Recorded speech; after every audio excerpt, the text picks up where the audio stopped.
सर्वमङ्गलमाङ्गल्ये शिवे सर्वार्थसाधिके शरण्ये त्र्यम्बके गौरी नारायणि नमोऽस्तु ते।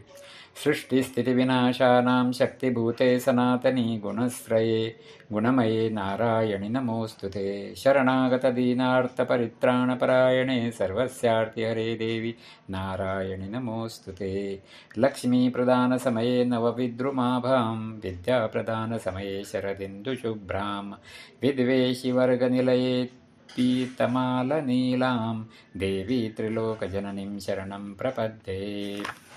अथ गौरीदशकं लीलालब्धस्थापितलुप्ता किल लोकां लोकातीतैर्योगिभिरन्तश्चिरमृग्यां बालादित्यश्रेणिसमानद्युतिपुञ्जां गौरी अम्बा अम्बुरुहाक्षी मोहमीडे गौरीमम्बा अम्बुरुहाक्षी मोहमीडे।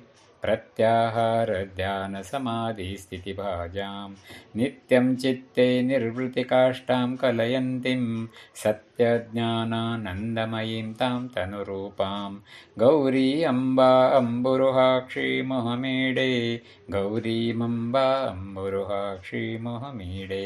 चन्द्रापीडानन्दितमन्दस्मितवक्त्रां चन्द्रापीडालङ्कृतनीलालकबारां इन्द्रोपेन्द्राद्यर्चितपादाम्बुजयुग्मां गौरी अम्बा अम्बुरुहाक्षी मोहमीडे गौरी अम्बा अम्बुरुहाक्षी मोहमीडे।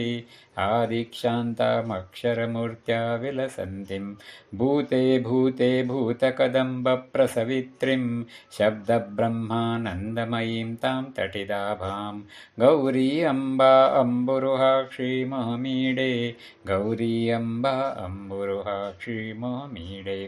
मूलाधारादुत्थितविद्याविधिरन्ध्रं सौरं चान्द्रं व्याप्य विहारज्वलिताङ्गीं एयं सूक्ष्मात् सूक्ष्मतनुस्मां सुखरूपां गौरी अम्बा अम्बुरुहाक्षी मोहमीडे गौरी अम्बा अम्बुरुहाक्षी मोहमीडे। नित्यशुद्धो निष्कल एको जगदीशः साक्षी यस्या सर्गविधौ संहरणे च विश्वत्राणक्रीडनलोलां शिवपत्नीं गौरी अम्बा अम्बुरुहाक्षी मोहमीडे गौरी अम्बा अम्बुरुहाक्षी मोहमीडे। यस्या कुक्षौ लीनमखण्डं जगदण्डं भूयो भूय प्रादुरबुद्धितमेव पत्या सार्धं ताम्रजतान्द्रौ विहरन्तीं गौरी अम्बा अम्बुरुहाक्षी मोहमीडे गौरी अम्बा अम्बुरुहाक्षी मोहमीडे।